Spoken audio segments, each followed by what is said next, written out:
It's good on its own, which is going to bridge us to an incredible discussion later about how whiskey and cigars can mess with your palate.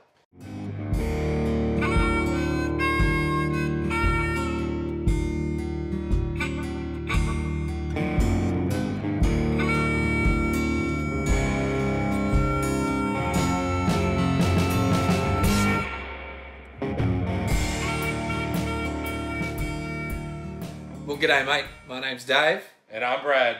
And this is the Travelling Brothers Cigar Review. And today, Brad, we're already drinking. Yeah, this is one of those interior, funny observation. Every time we're inside the witch's lair, we're already two in. We're already a couple in.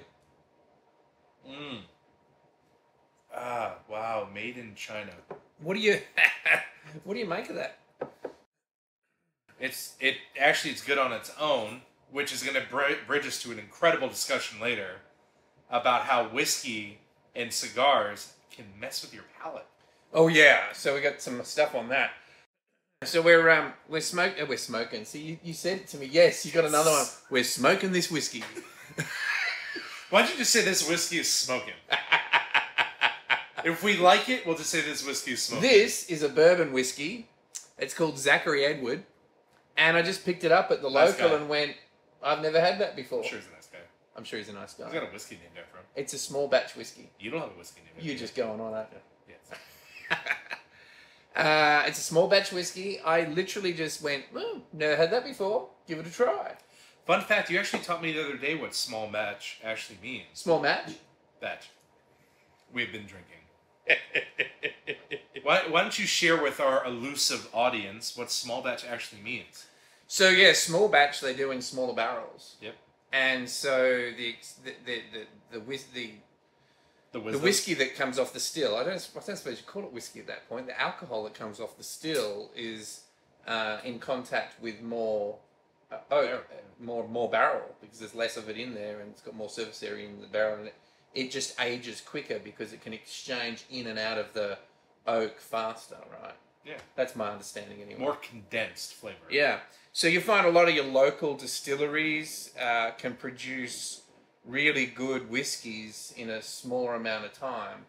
And you've got your Jack Daniel's Old Number 7s in the big traditional ones. They need to lay that down longer to be able to get that same experience. But,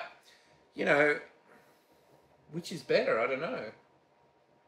I don't know either, but absolutely a great bourbon. But we have a re-review of the bourbon we had before. Before we do that, what are we smoking today, Brad? We're not smoking, we're drinking. It's going to be a shit cigar review then. I'm actually excited about this one. So we've gone on a really good track.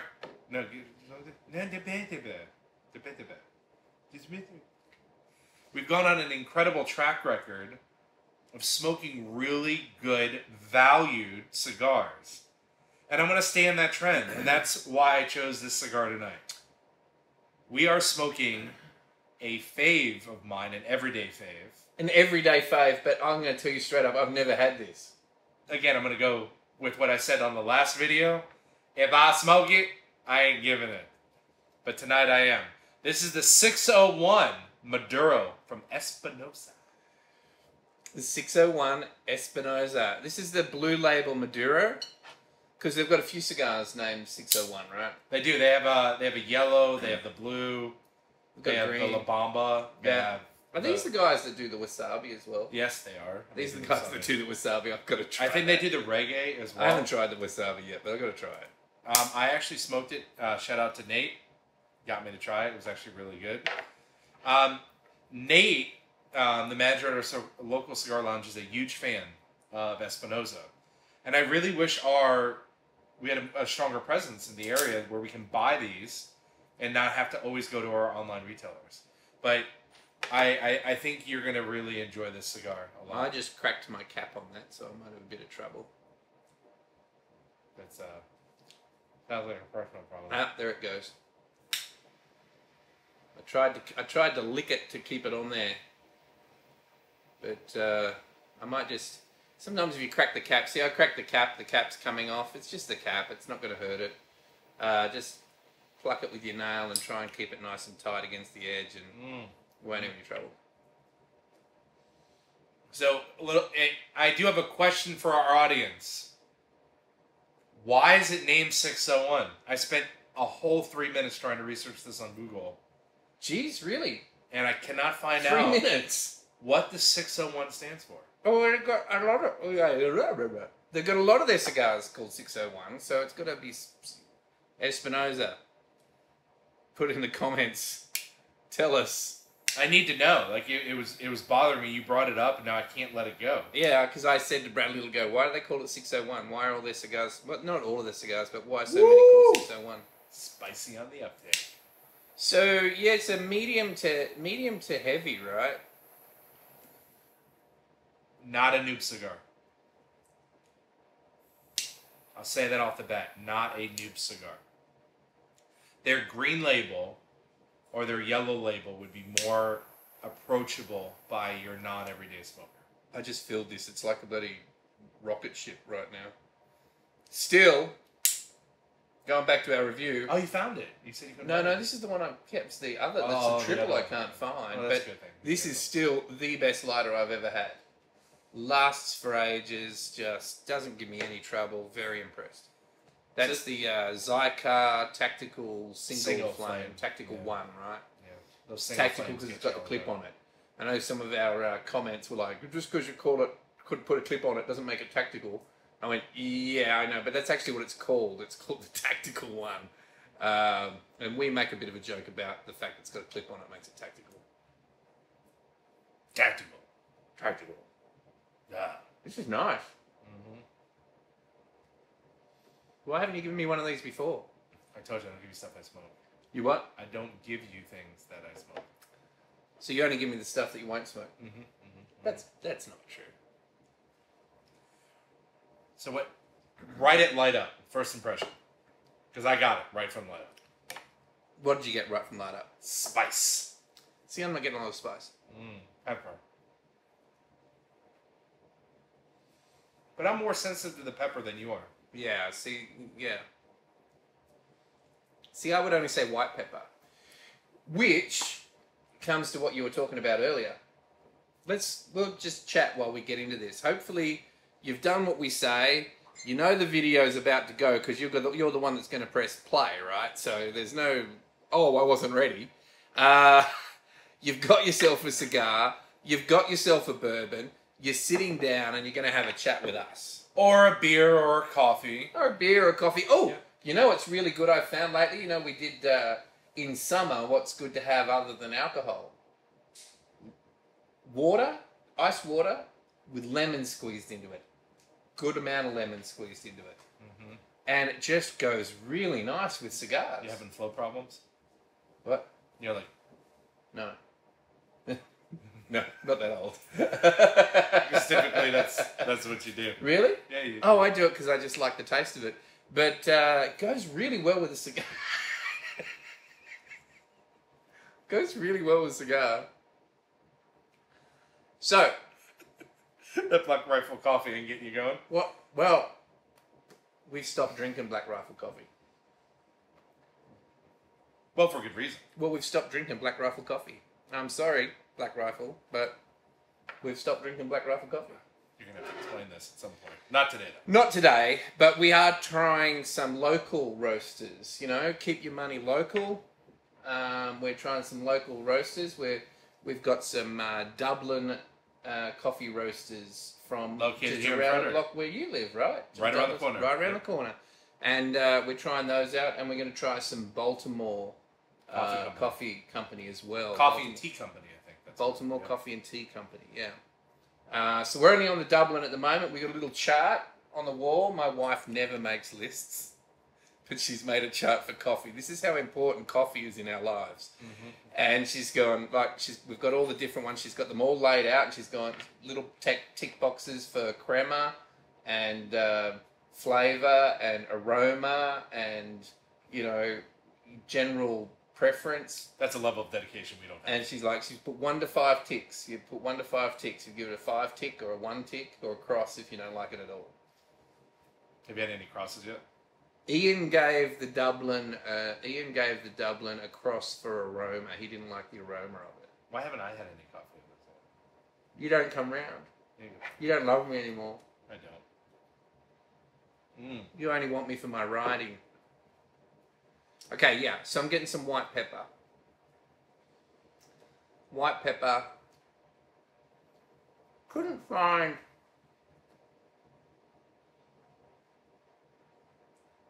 any real tasting notes on this either. I didn't really look too hard on this one. It's a very simple cigar.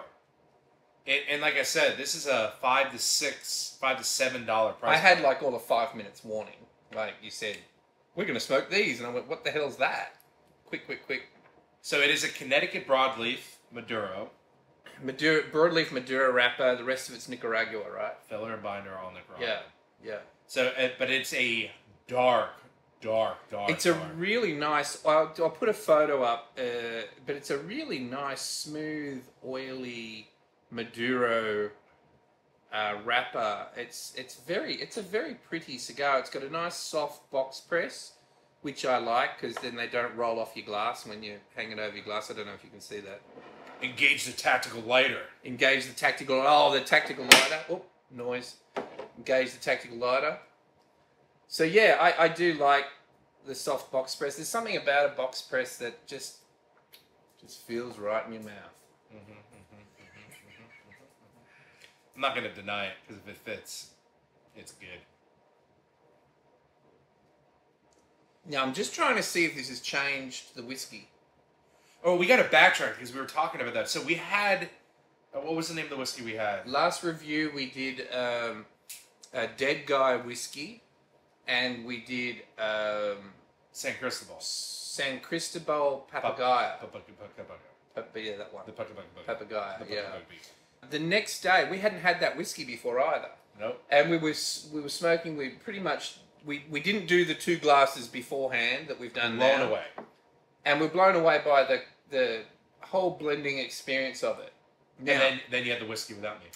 Now the interesting thing is, if you go back and watch that video, you'll see that we were getting from the cigar. We were all getting some citrus from the cigar, and we were talking about how the old guy whiskey was really nice and smooth. The old guy whiskey. Dead guy whiskey. The old dead guy. The old dead guy whiskey. You're getting that whiskey assimilating closer to you. So the thing is though, we didn't finish the bottle. Which is rare for us. Rare for us. So there was some to have the next day. I was not present for this, which is unfortunate. Nor did I get an invite.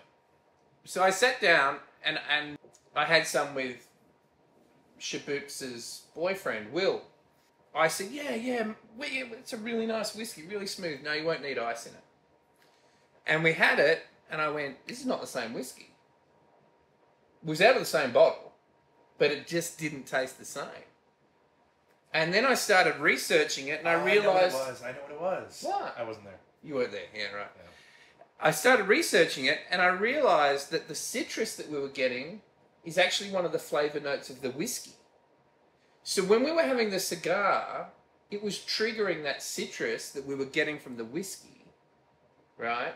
But the cigar was smoothing out the whiskey, because the whiskey itself has a rough bite to it. We'll actually put ice in his to try and mellow it out a little bit, right? So by itself, I don't want to say rougher. That's not. It had more bite to it than what it did the night before when we were smoking with it. So really important note on pairing, right? So we got notes and flavor notes that all 3 of us thought were coming from the cigar. I did too. I was the first one to hit it. Yeah. Yeah. Which appear to be coming from the whiskey, but triggered by you bringing the cigar. And you didn't get it on its own with the whiskey. Didn't get that at all. Well, no. I can't say I got it on its own with the whiskey. I didn't get citrus from the whiskey because by itself, the whiskey was a little bit too bitey to really get that. So all you got was the smoky and the alcohol. Yeah, I got the smoky and the alcohol. Bitterness. And the bitter, the oaky bitterness. The bite, that bite. And that does happen, especially in these very condensed small batch, yeah. you get the bite of the wood a little bit. Yeah. And everyone thinks it's because it's young. That's why, and that's part of it. But well, I think that one was only 2 years old, wasn't it? Yeah, but because whiskey doesn't age once it goes in the bottle, right? No, it doesn't. I mean, you age, but it doesn't. But it brought up an interesting conversation because you really do have to think about what you eat and what you're drinking when you smoke. And you were talking to me just tonight. The witch loves, and we're in the witch's lair tonight. Thank you, witch. She's ignoring us. She's watching something with her earbuds in. She's got no obviously idea. More entertaining. Yeah, she's smoking a fat bottom, Betty. She said to me, "Can I have a fat bottom?" I said, "You've got one." It's the right thing to say. No, it's not. Not the right thing to say. I was a victim of domestic violence as well. But we got her to try. We did a review on the Wise Man Maduro. Yes, the Wise Man from Foundation Cigars, the Wise Man Maduro, which is the red label one. Yeah. Yeah, your lovely wife had that cigar. The first time she had it, yep. She was blown away by one flavor note. It was the caramel. Caramel. And whenever you have a cigar and you remember one piece of flavor, and for me, that one cigar, when I think of one flavor, the Liga 9 Double Corona, I remember the coco. Right. I always remember it, but I chased that taste and I've never been able to find it again. It's kind of weird. So interesting. So yeah, so that was brought up in our conversation today. The day that we were, the first day we had that, both Sally and I got caramel. She was like, "Oh my God, caramel!" Like she was super excited that she found a cigar that was caramel. And lucky she's got her earbuds in because I don't really want her to hear this. We were drinking at the time coffee, and we'd put a little bit of Old Smoky moonshine in the coffee. It was, I don't know, it was one of them, yeah. Cream-based ones. Yeah. Don't know if it was caramel or not. It might have been pecan or something like that. But I'm sure it had caramel notes in it. But that, I think, is what drove the caramel flavour when you hit it. So when you draw in this cigar smoke, it's running over your taste buds that you've just had covered in whiskey or covered in coffee or covered in, and that's still there. And when you draw this in, it activates some taste buds that, it sensitizes them. This and this together make a different experience to this and this apart. It is, and which brings, we talked about chocolate a lot in a couple of videos, and it makes me now want to go back. Taven from Altadis did that, right? Yeah, he did that. He did that in a training that I got in. Shout out Taven, Altadis Cigars, great rep, been in the cigar business for 3 generations now, right? And he keeps telling, always, have a bit of chocolate. Have a bit of chocolate with it. And it's the oils and the chocolate that you're trying to release. I think we need to do a video with different chocolate and with the same cigar and see how it changes. But my wonder is, how do we flush our palate out? How do we reset the palate? I'm sure Taven could tell us. We should probably reach out to him. This is a nice cigar. It is. For a low price point. What's the price point on this roughly, do you know? In a box, $5 to $7. A cigar. It blows my mind. That's really good. Some noobs could have this. It's changed on me. This is a near noob cigar still. It's not super strong. It's not. I would not hand this cigar to a noob as the first out the gate, though. I think it would turn them off a little bit. But if you're a noob and you're looking for a nightcap cigar, this could be it. It could definitely be a nightcap for you. Just trying to get some of the aroma of it as well. It's hard, you find the aroma of a cigar. I always find it easier. Retro didn't work. I'm drooling. You haven't done that for a while, man. The aroma of a cigar. I always find it easier to find to. We'll just let Brad have a moment. I need a moment. I'm crying. Could you retro hair? I got drool in my leg now. It's not good. This is got an interesting, you know, I'm not into dry cigars. This is not dry at all. But there's a weird kind of, I'm not getting the overbearing leather flavor out of this. Mm. I'm getting earthy. Mm. I'm not getting manure smell or barn smell. I'm getting like a... Nice farm. Like a crisp earth. Yeah, crisp spring farm. Well, that's a good way to describe it.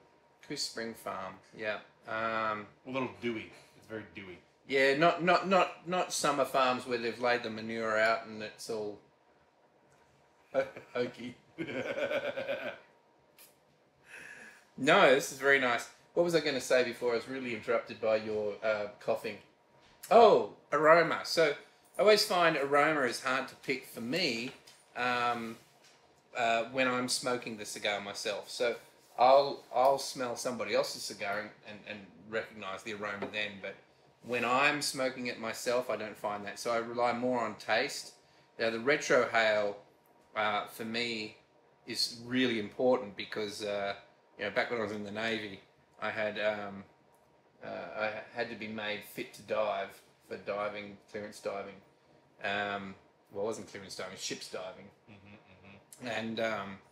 And they drilled out a whole heap of my nose so that I could dive. So I've lost a lot of sense of smell.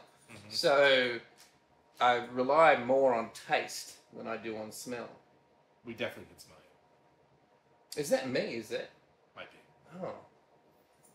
Did you shower today? Let me think. Don't think. And don't answer. COVID, the thing of which we don't speak of, the environment, sometimes you don't have to shower every day. Stop thinking about it. I'm just trying to pick the flavour I've got here. There's a flavour in here. I can't put my hand on it. That I just can't.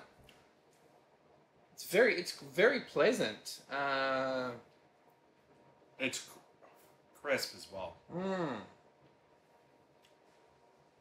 I want to say almost amaretto. You know that drink mixer, the amaretto?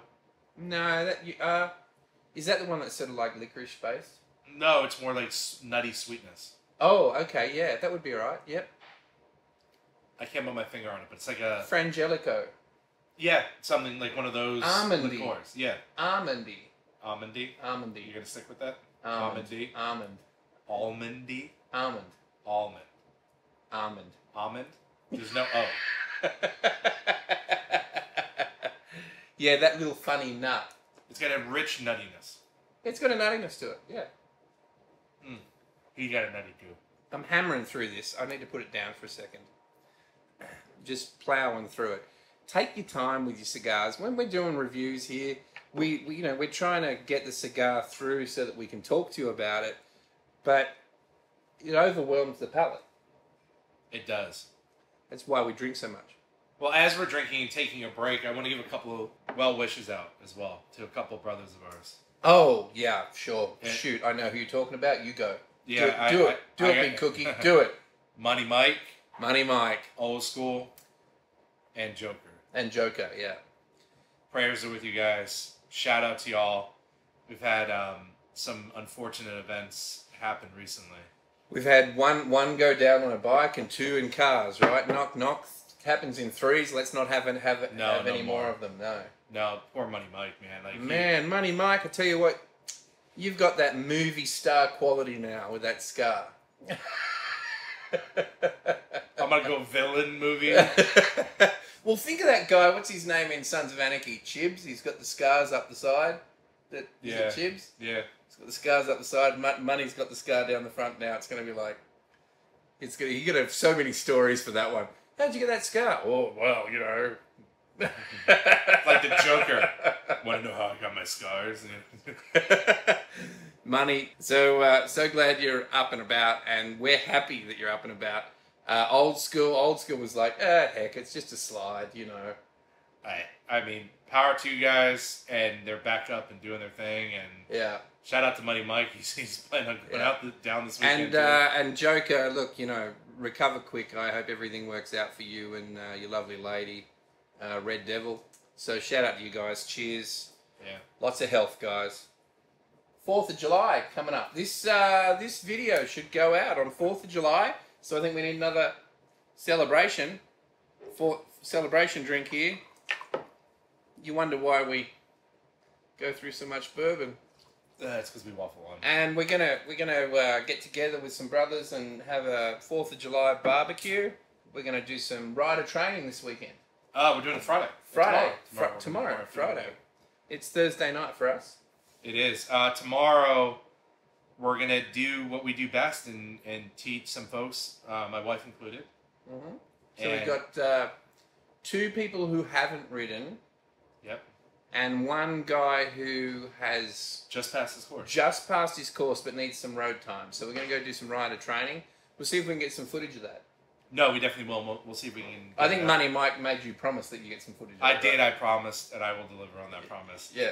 But I mean, this is what it's all about, right? Like, you know, motorcycle riding, as you've taught me and I've learned, is calculated risk. Mm-hmm. But you need to get out there and practice too. It's not just about hitting the corners Yeah. and going long rides. Yeah. It's that emergency stopping. Yeah. It's controlling your brakes and stuff like that. So you need to do that and practice with that. It's important. Yeah, and there's arseholes on the road. There are, yeah. There is some arseholes on the road.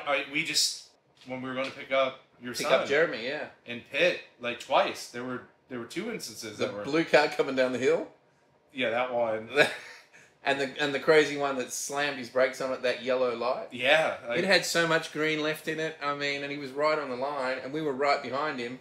And, I didn't realise. So, we're riding side by side behind this car. And the light's going to turn yellow, and it slams its brakes on.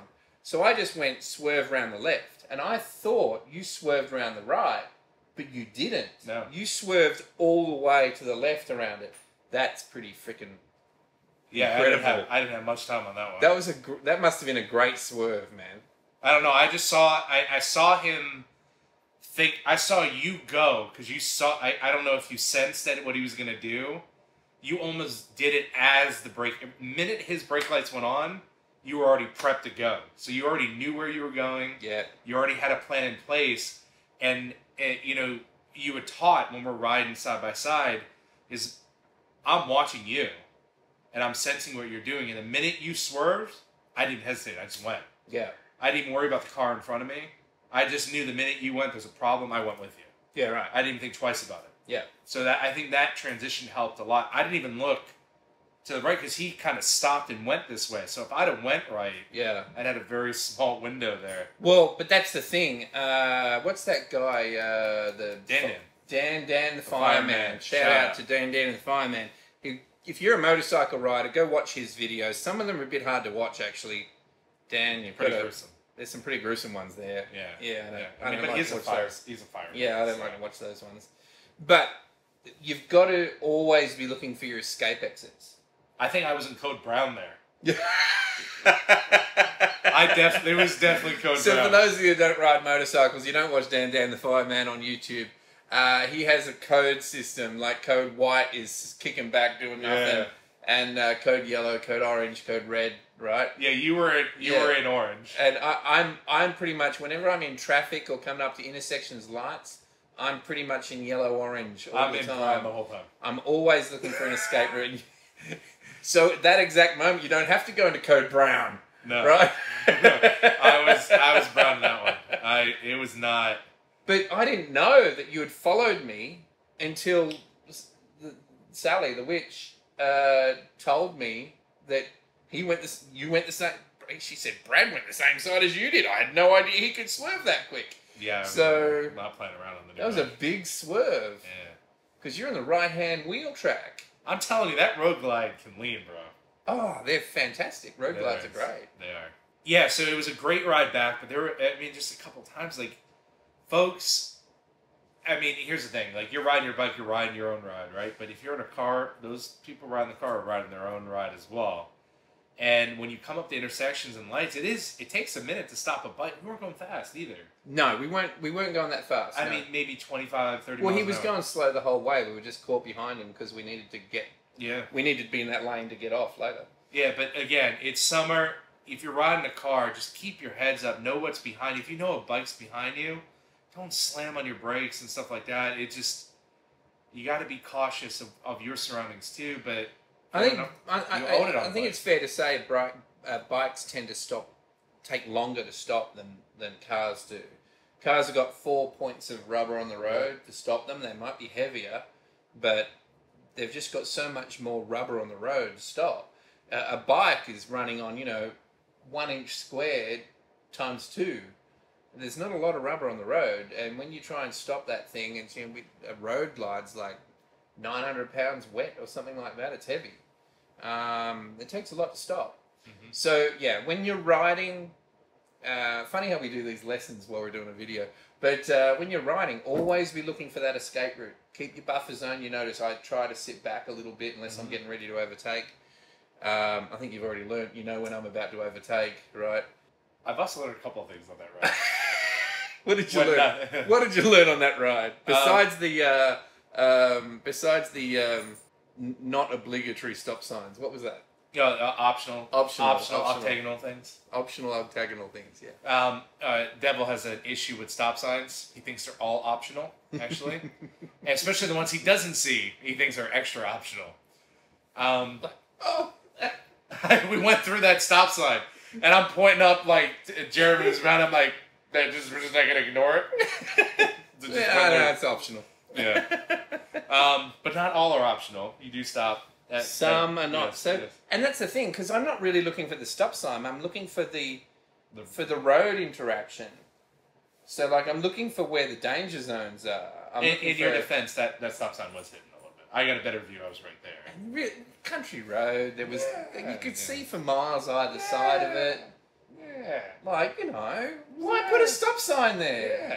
Yeah. You're going to get combine harvester coming down the road. Nothing. Whatever. So very, very great. It was a nice ride back. It was actually my longest ride on the bike too, so it was a lot of fun as well. So you did 10 hours in the seat that day? Yeah, it was a long ride. Because we took the long way up to Pittsburgh, we took the long way back, and when we came back, because Jeremy wasn't real comfortable, Jeremy has come off before, and he wasn't real comfortable, and so we went slow. I think more of it was less that he just hadn't been on his bike yet. And he hadn't been, no, that's right. Yeah, for almost 2 years, he hadn't been on his bike. So, I mean, it was a great ride back. Jeremy did incredible on the way back as well. Yeah, I think he'd ridden maybe 3 times in 2 years. Yeah. So, you almost have to relearn at that point. A lot of fun. It was a good ride back. And we had some great food on the way, too. So, a fort on the way down, too. Oh, we stopped at this little diner. We weren't even sure if it was a diner. Had a sign out the road, out the front, said diner, but it looked like it was closed, didn't it? It looked like it was closed. And I'm walking up to see how to get into the place, and this guy comes up and he goes, "Oh, you're looking for the entry? It's just there." He said, "Great food, been eating here for years." So we went, okay. All 4 of us ate for like $30. Yeah. Yeah. It was great. The sweet tea. Which, Brad offered to buy. He said, "Oh, you guys bought the $500 meal that we had the other week. I'll buy this one." L'chaim. This is a smooth. You know what this reminds me of? Reminds me of the Perla del Mar G Maduro. I wanted to do that one tonight, but we only had one. This reminds me of that. I will give you that one, but it's also Charter Oaky too. I think the Charter Oak's probably got a bit more edge to it. I mean, I just had a Charter Oak. That's what I was just smoking a Charter Oak. I think the Charter Oak has got a little bit more edge to it than this. This is very smooth. I like the edge that the Charter Oak has got, but this is a very smooth, creamy, easy to smoke cigar. And I think it's got a little bit of nuttiness. Mild cocoa. Very mild cocoa. And it's got like a mild coffee bitterness, but you don't taste the coffee. You just taste that little bit of bitterness, but it's good. It's like think dark chocolate. The bitterness from dark chocolate. It's got that little subtleness to it. Yeah, cocoa. Yeah, but I'm not getting the cocoa. I'm getting just... You're getting when you buy that sort of dark chocolate that's... raw, like the raw cocoa. Yeah, it's not milk chocolate. It's that dark chocolate, like 90% sort of cocoa dark chocolate. Yeah. And it's good. And this would be a cigar I would really like to try with a little bit of milk chocolate and see what happens. Or caramel. I think that would be interesting to see. All right. So what we got here, we just got rat turds. Some little rat turds. Not not rat turds. They're chocolate. They're Hershey's little chocolate drops. Like you use these for cooking, right? And they're a dark chocolate. I'm just going to put that in your mouth. Remember, don't chew it. If you do chocolate, just let it sit in your mouth and warm up. Mm. Once it's warm, let it melt, right? So you don't get the full flavor of chocolate until it reaches body temperature. Did you know that? No. Mm. So the full flavor of chocolate comes when it reaches body temperature. So just let it melt in your mouth, and then we're going to see what the cigar tastes like. I just did it. What does it taste I'm like? gonna wait. You gonna wait? Yeah. So this goes back to what we were saying earlier about. Oh no! Shut up. Just have some whiskey. No, I want to have the cigar first. No, do the whiskey. Yeah. I've still got some chocolate in my mouth. No, do it. Just take it to that. Oh wow. Oh yeah. No, I've still got chocolate in my mouth. Yeah, me too. I will get that chocolate rolling around again. Might need to get some more chocolate. I like chocolate. We know. So, hey, can we have some more chocolate?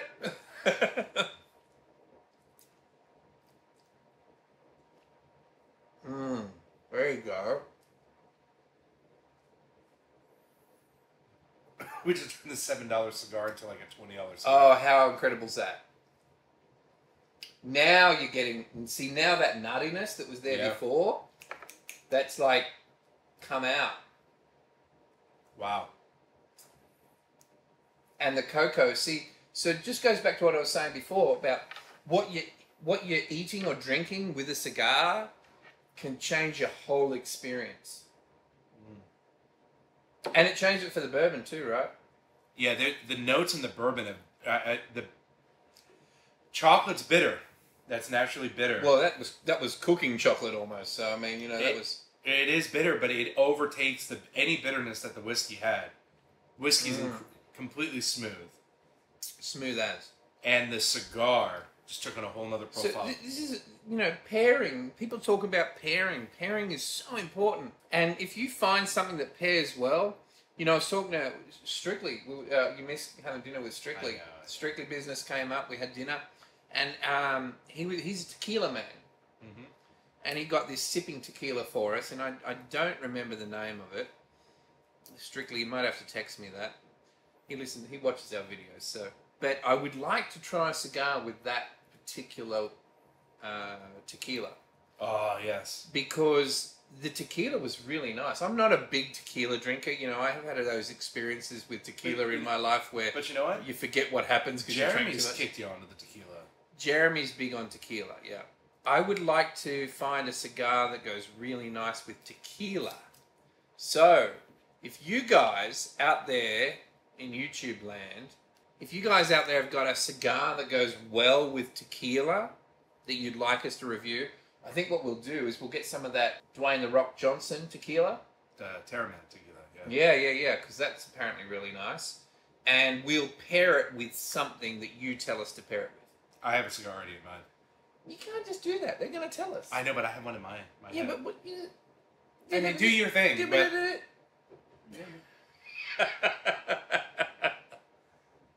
That chocolate sits in your mouth. Hit that whiskey again. It's sitting perfectly. It's just changed the whole cigar for me. But, you know, I want to get some more chocolate. Hold right there. And we're not by any means saying that you have to do this to make this cigar good. This cigar is good by itself. What we're trying to get you to experience is how the taste of a cigar changes with what you're eating. Even changes the retrohale. It's like a whole new experience. Mm-hmm. We're getting right down on this cigar. I would say it's not a very complex cigar. It's not very complex, but it's very easy to smoke. This could be an everyday cigar for me. Comment below on your cigar that you can't live without.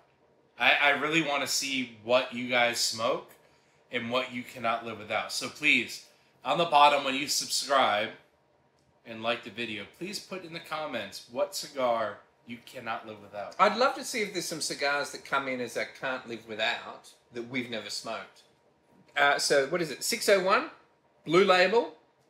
Maduro. 601 Blue Label Maduro. Nice, smooth, creamy, a little bit nutty. We found. Yeah. Changes crisp. Yeah. Crisp. You got a bit of pepper on the front. I think I could only say I got a bit of white pepper on the front. But it dies quickly. Yeah, it dies quickly. Smooths out really nicely. Good price point. Got that Traveler Brothers stamp of a value cigar. Value cigar. Yeah. And again, Ian talked about that in our last video. An $8 cigar that could be $15, $16, and you wouldn't think twice about it. Yeah. So again, who are they made by? Espinosa. Espinosa And AJ Fernandez. And where are they made? Yeah. They're made in Nicaragua at the AJ Fernandez factory, and they make them. It's a beautiful cigar.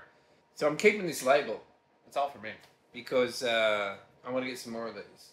Make it happen. Is that all from you? That's all for me. And that's all from him. He's going to waffle on. But remember all, like, subscribe, and comment on the cigar you cannot live without. That's all for me. That's all from me. We'll catch you later. Catch you later.